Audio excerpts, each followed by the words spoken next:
Hello, everybody. It's time to talk about the film Sinners. Now, this film is a cinematic achievement. Now, you are probably wondering why. And well, it's the best example of using a specific genre, in this case, vampires, to sell why it's actually a very intellectual film with very strong commentary. Now, it's a film that gives you a lot to think about. And one of the things is religion. It focuses on the complex relationships that so many people have with religion. And I found that fascinating because the Bible have a quote about how we are all sinners. And I think that's probably where the title of this movie comes from. And I absolutely love that. Also, keep in mind, this is a very hard R movie and not just for the vampires. When I saw this film, I can clearly see there is a level to this film that is only accessible to people who really know their Bible. Now, I don't know my Bible very well. I'm curious to hear you. For those of you who do see and know your Bible, some of the connections that you spot in this film. Now, obviously, the film also explores many aspects of the Black community, exceptionally well done. From what I can tell, however, I think that the film, to a degree, is relatable to anyone who feels a sense of belonging and responsibility is key to a community or group. I think that was very well explored in this film. Now, this film starts as a standard period western, very well made. Then it turns into a experimental film, and then it becomes a vampire movie. But to Ryan Coogler's credit, it works, partially because it's just very well done, but also, especially if you are a cinephile, you got to appreciate the bold swings. You're like, whoa, Coogler's, that's not just one bold swings. He's got like very several bold swings here. And that's really cool to see. It is similar to Lovecraft Country, the HBO show, but Coogler makes his own thing and own original story. And it's again how strong the commentary is in the film. And I thought about why he make this creative decision. And because again, Ryan Coogler is a very smart and an intentional filmmaker, and I believe that he did it to show this group of people in the 1930s Mississippi, a poor black community.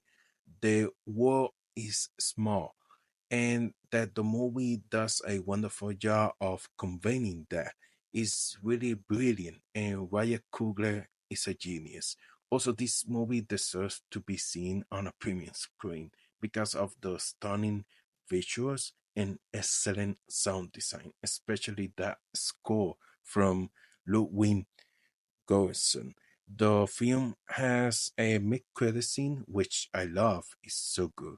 And there is also a post-credit scene at the very end of the movie. And see the movie as soon as possible because you don't want to get spoiled. There are a lot of twists and turns in this film that you're going to want to experience for yourself. I think that is fascinating. The Ryan Coogler also made a deal so that the rights to this movie and potential franchise will revert back to him and his family in 25 years. In 25 years, Warner Brothers will lose the rights to this film and they'll be owned by the Coogler family. And that's something that you don't really see that often in Hollywood. And let's talk about the setup. The setup for Sinners is on the small side. It's these twin brothers, often on the wrong side of the law, who came back home back to Mississippi after several years up north in Chicago, let's just say working with criminal elements. And they're trying to go straight to a degree and open up a nightclub in the South. And as they get ready for opening night, they run into old acquaintances. They are reminded of past loves and pain, and they also attract a very new and old problem, a vampire. And I think the point that Ryan Coogler is trying to make here is that vampires are just another problem for this community. In fact, it might not even be their worst problem, and maybe it's even a way out.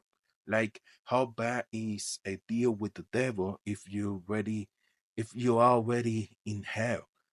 I think that is fascinating. Like in some ways, that's like the thesis statement of the film, and I really love that. Again, everything that Ryan Coogler does is intentional, and I like to point out that he also made the vampire of the film Irish, and what an incredible choice. If you know your history, you will know that the Irish were also heavily discriminated against in America for quite a long time. Sometimes they were grouped we and sided with and work alongside the black community. So that's really an interesting choice that Kugler made, and I love that. It's also interesting that Kugler made a phenomenal western here, which focuses on the black community. You see the white community at the edges of the film, but the don't mix. We also see a few Asian characters. The way the Asian characters are able to play both sides of the community, the black and the white, is subtle but interesting. And then we briefly see some Native Americans who were super cool here. Now let's talk about the cast. Let's start with Michael B. Jordan. He's playing twins here and he delivers a powerhouse performance. Yes, two Michael B. Jordans is fun, but pretty quickly I did come to see them as two very different men.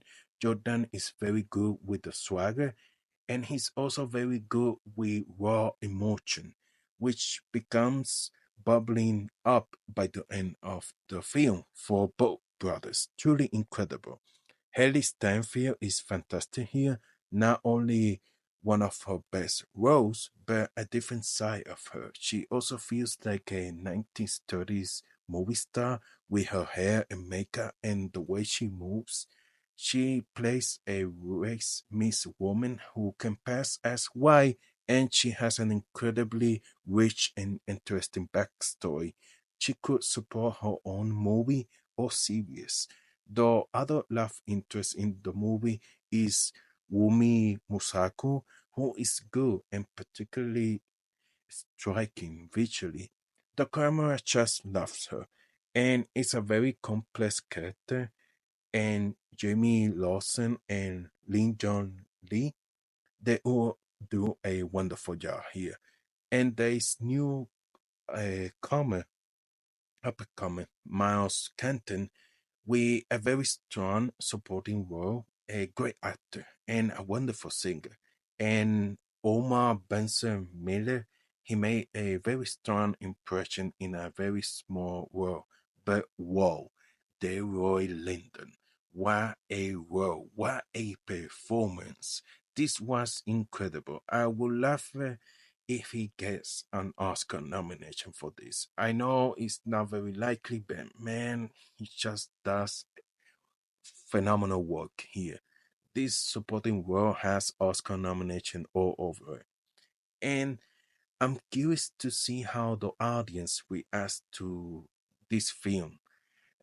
Because there's actually an emotionally complex film here, one full of strong commentary. It's not a particularly scary movie. It has a couple of jump scares. It's a movie that makes you I'm still thinking about it after I've seen it. And I saw it like 2 days ago, and I still think about this film. It also leaves the door open for a sequel, and maybe even they could do a prequel if they wanted to. And I would love to see an expansion of this universe. I hope the movie does well, so they can make another one, especially a sequel. And that's all I say. That's all I'm going to say about that because this is a non spoiler review. But truly, if you like horror, but especially if you like interesting filmmaking, interesting stories, this film, especially if you like Ryan Coogler, the films that he does, you're going to really enjoy this one because this is my favorite film for this year so far. It's truly this is filmmaking at its best, at its finest. So I highly recommend you go watch it and try to go and see it on a premium screen because those visuals and sound design are exceptional.